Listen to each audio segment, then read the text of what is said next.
What shocked me now is that she jumped into his arms and wrapped her legs around his waist, and he gave her a searing kiss that made my blood boil and my stomach hit the floor. They were having an affair. Is that why he had not touched me in months? I burst into tears at the betrayal and hurt for more than one reason. I was excited that both my husband and sister had come home. For some reason, I did not see anything wrong with that at the time, but thinking back later, I should have had alarm bells going off. I was too trusting. The sound of my sister's laughter floated up the stairs. I decided to walk out of the room and creep to the balcony that overlooks the lounge and see what they were up to. I could dart into one of the other rooms. If I heard them coming up the stairs and looked down over the railing at them, they did not even make it to the bedroom. There, in the lounge room, they were kissing and stripping each other's clothes off. I had my phone still in my hand, so I turned on the video. As I captured the event. I might need proof when he starts to lie his way out of this one. I may have been an idiot believing his lies before, but not this time. I was crying so hard, my hands most likely shaking.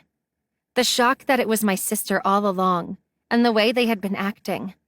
I should have guessed they had always been indifferent to each other, and now thinking about it, they have most likely been doing this most of their married life. Sweetheart, why won't you let me divorce Bethany and we shack up together?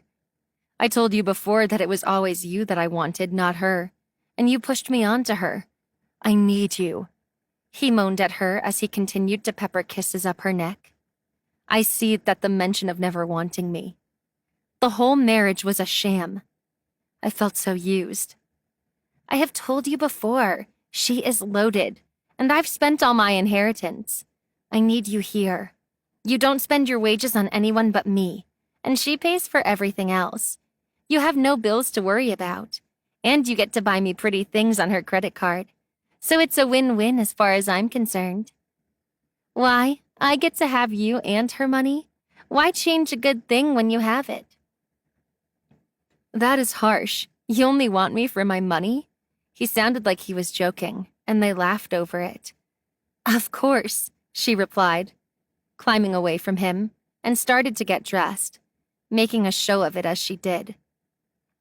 Baby, I have to get back to work. Catch you later. She leaned down and gave him a quick peck on the lips and started for the front door. We still on for this weekend? Cynthia stopped and looked at him, and tapped her index finger on her bottom lip, as if she was thinking. Sure, baby. You told her you had a weekend seminar to go to, right? Yeah. How about we meet up later today, and we start our weekend early? I have a bag already packed and in the car, ready to go. I can call her and say we are going early, and I can meet at your place later. Sounds good to me. And blew him a kiss and left the house, a skip in her step as she left the house.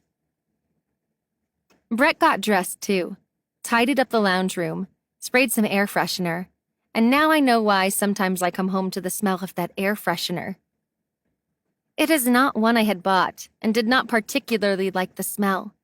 Thinking back, that smell had been around before I got married. Does that mean he has been having my sister all through our courtship too? He left the house too. I am standing there shattered and broken. Tears rolled down my face. But ever so glad I forced him to sign a prenup agreement before we married. I wonder if he shared that part with Cynthia. I need to get my act together and sort all this out before the weekend is over. I do not wish to see either of them anytime soon. Time to make plans. It was still morning, so I could see if I could get to the lawyer today, go to the bank, cancel all the credit cards, and make sure I closed all the accounts that he had payments coming out of, which are my accounts, and then look at what I wanted to do next.